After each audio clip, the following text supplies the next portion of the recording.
Air India crash. The Air India crash. To the deadly crash of the Air India flight. Is Air India's great aviation dream under threat? Are the Tatas incapable of handling the airlines? What is the real story? 12th of June 2025, Air India 171 Boeing Dreamliner takes off from Ahmedabad for London, and in a matter of seconds, it crashes down, killing 260 people on board.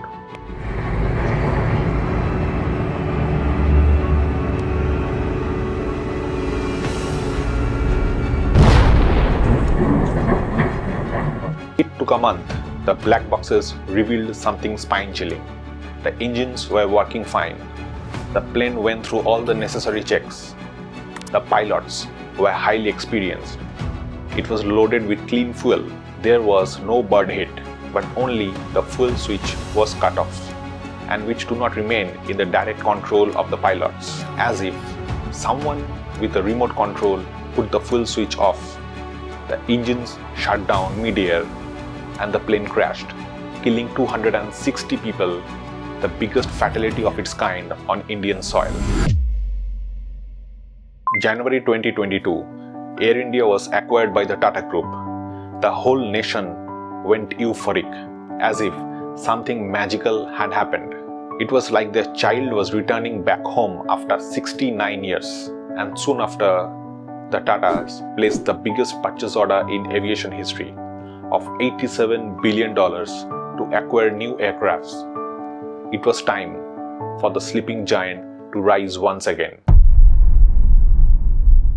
The single largest order signed by any airline ever globally, 470 jets across Airbus and Boeing, 250 for Airbus and 220 orders for Boeing aircraft. But have you noticed something? Since the time the airlines was acquired by the Tata Group, it got entangled in an endless loop of problems. Every other day you will find something negative in the news.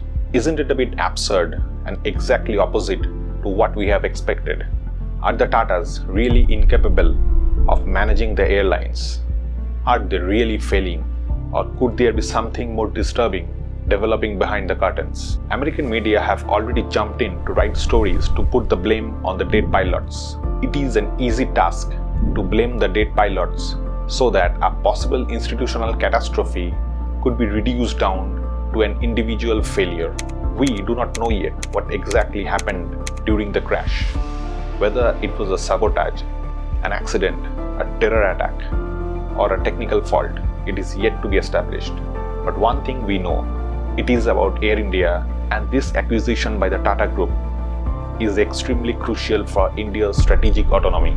In this video, we will explain why the world feels rattled with the rise of Air India and what is India's strategic goal in global aviation.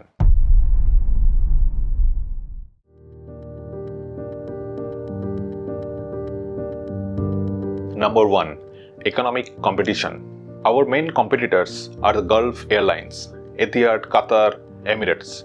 You will notice, as and when Air India started to fall over the decades, these airlines started securing their niche markets, pulling a majority of 60% of India's westbound traffic. If Air India manages to regain its past glory, you can understand how badly the global competitors would be hit, because you cannot recreate another passenger volume that of India. Also, as a further addition, Indian airlines have a unique geopolitical advantage. They can use Russian airspace for long-haul flights, something the Western airlines cannot do due to the ongoing war. This access provides an economic edge to cut short the distance and save fuel, offsetting the cost advantage of Dubai's low-cost fuel. Number 2. Geopolitical competition. For the world to really go for a China plus one strategy, they need a stable pivot point. It needs to place upon its resources and assets on a place which they can trust. For the world to come at our doorstep, modern Indian aviation can provide the necessary infrastructure in magnanimous scales. Number 3. Technological competition. With millions of Indian passengers and some of the busiest airports in the world, the coming years will see a huge inflow of real-time data. Yet, as long as Air India was under the control of an inefficient bureaucracy, not only the growth was stuck, but also the massive opportunity to bring in technology and data was missing. This is where the entry of the Tatas becomes so crucial. They have in disposal their established technology ecosystem through the companies like TCS, Tata Elxsi and Tata Technologies. When the right brains and technologies are strategically used, it can provide real tech leadership. With massive aircraft orders, India can attract diverse sectors to set up shop, initiate technology transfer, strategic partnerships to align perfectly with the Make in India goal.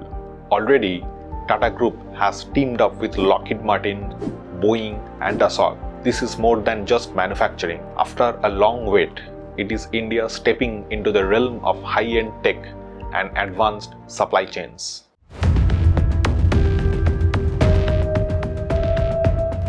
Number 1. Infrastructure for the new world order. Unclogging the choke points and building at scale. The world already knows that we are building infrastructure for the next 50 years. Airlines and airports become a vital instrument for trade routes, cities and business hubs to enable continuous economic transactions, unclog the choke points and operate at large scales. Do you understand what's coming out of the sleeve? As Indian economy grows from the low to middle income, air travel is set to rise exponentially. Just between 2014 and 2022, the number of domestic passengers more than doubled 120 million to nearly 300 million. When the global growth rate is just 7%, India's aviation is growing at a staggering 15%, making it world's third largest market, and this could soon outpace that of China. Number 2.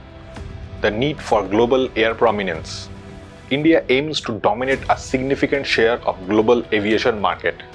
Given the vast landmass, it is perfectly positioned to serve as a bridge between the East and the West, an aviation hub for both passenger and cargo, catering to supply chains, finance, technology, tourism and business. Hence, air prominence is a necessity. Number 3. India's end goal. Imagine this, a nation functioning like a city, where the Indian states and the cities are interconnected business hubs.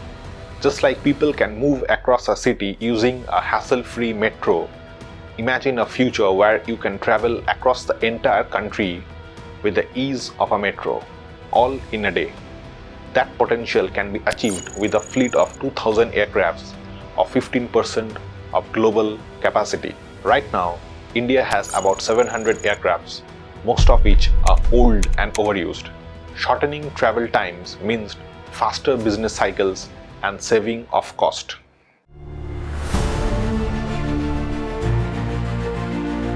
N. Chandrasekaran, the present chairman of the Tata Group, has taken the leadership role of overseeing the daily operations of the airlines. It is a hope of 1.5 billion people that Air India needs to get back in form and unleash the power within. We have shown you there are plenty of reasons why the world would never want an Air India to rise up to its glory. There will be hard attempts to derail the growth and to set a narrative. But we cannot allow blaming the dead pilots, as they cannot come and defend themselves. The nation must fight back to make Air India our national carrier, to take back its stage, its legitimate rise in the severe geopolitical fight. If the Tatas are targeted, if Air India is targeted to pull it down and lose the game, it is the pride of the nation at stake. It is the security of 1 billion people at stake. We must win this game to make Air India become the true example of Atmanirbhar Bharat.